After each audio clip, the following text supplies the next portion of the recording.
Dear students, we'll be doing conformational isomerism today and how to draw the Newman projection formula, what is the significance of conformational isomerism, etc.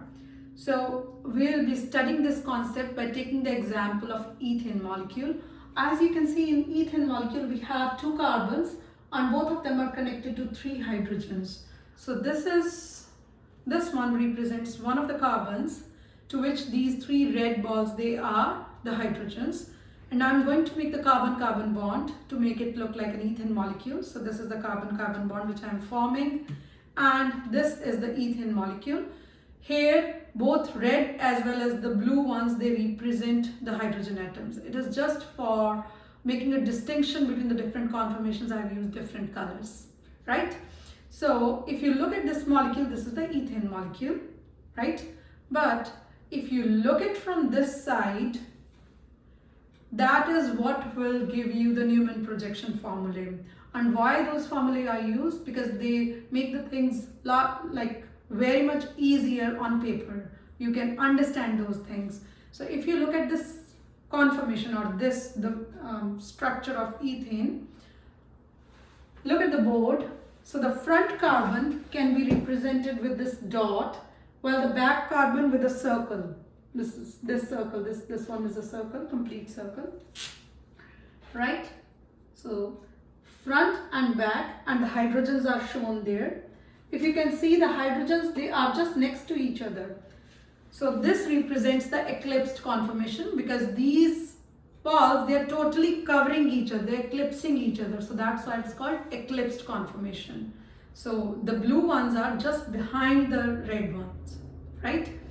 Now, if I rotate it by a certain angle, this one we will call a different conformation. So what are conformations? They're the same molecule, but because of this rotation around the carbon-carbon bond, so different spatial arrangements, right? So if I move it like this, little, if I move, okay, then I got one extreme, which is this one, where this one, this red, there is nothing behind this. Behind this blue, there is nothing. Here, nothing. So this is called staggered conformation, right? It is not, there is nothing eclipsed in it. If you're not comfortable with these type of the models, then you can look at these. So this is the eclipsed conformation. This one is eclipsed, right? And this one is staggered. This one is staggered. Nothing is eclipsing each other, okay? Sorry with that. So I have shown it that when we move it by 60 degrees, we get a staggered conformation.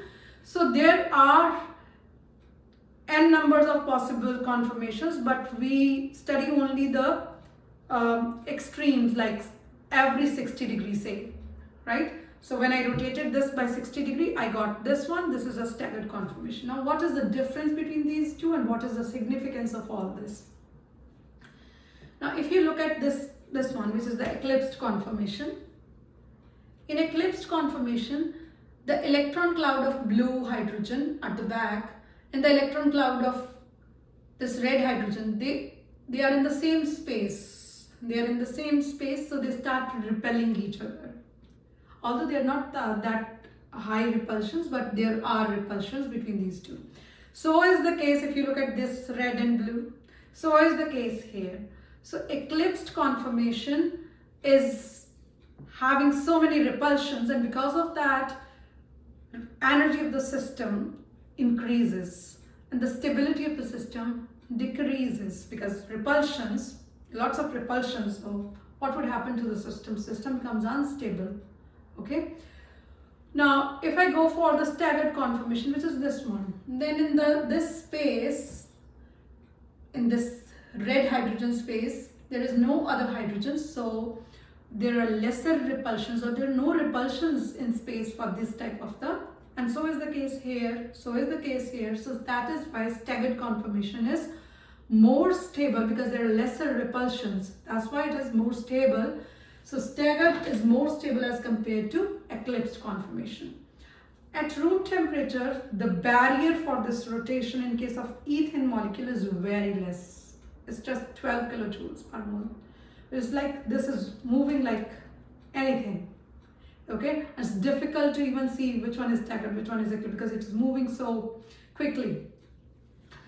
But there are certain ways in which they have confirmed the existence of different conformers, whether it is spectroscopically or computational ways or thermodynamic calculations, or by studying the molecules in different solvents and at different temperatures, etc. Right? So this was the simplest molecule, and in subsequent videos I would discuss different conformations of different other molecules like butane, pentane, etc. And then we will study the conformations of cycloalkanes, which are very, very important. And I would like to make a video on the history of conformational isomers, a brief, like how this concept originated, like who found this concept, because we know that this is ethane, but there are different conformational isomers of ethane. We were never, as of now, you were not aware of that. So now what is the significance? Why should we study this concept? Or what's the reason behind that? The reason behind that is, what's the significance behind the conformational isomerism is that you know that in drug discovery, how do we synthesize the drugs? Most of the times, the drug is synthesized like this is a virus molecule, you know the structure of the virus molecule, and complementary to that, you create a drug, okay, which fits like the key fits into the lock, right? Now, with certain viral diseases, just to quote the example of AIDS, the virus is HIV. That virus, if you synthesize a drug for the AIDS virus, and you know that we are as of yet not successful in synthesizing that, the reason behind that is that this virus keeps on changing its shape, okay? Do you synthesize a drug which is complementary to a certain conformation, but by the time that drug goes and interacts with that, there is no complementarity because it has mutated, it has changed its shape.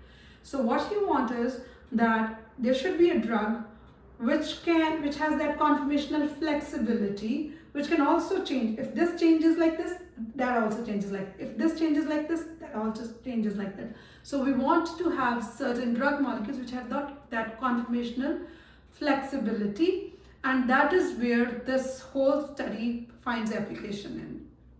Okay, so we want that we should have, we should know all the conformations of this, we should know how many molecules in a sample will exist in a certain conformation at certain temperature, and all those studies. So that is a study in itself.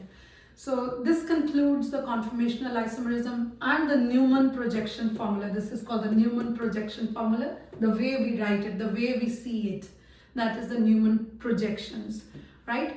And yeah, that's all about this. And then we will continue this topic for the subsequent videos, 2 or 3 or maybe more videos on conformational isomerism.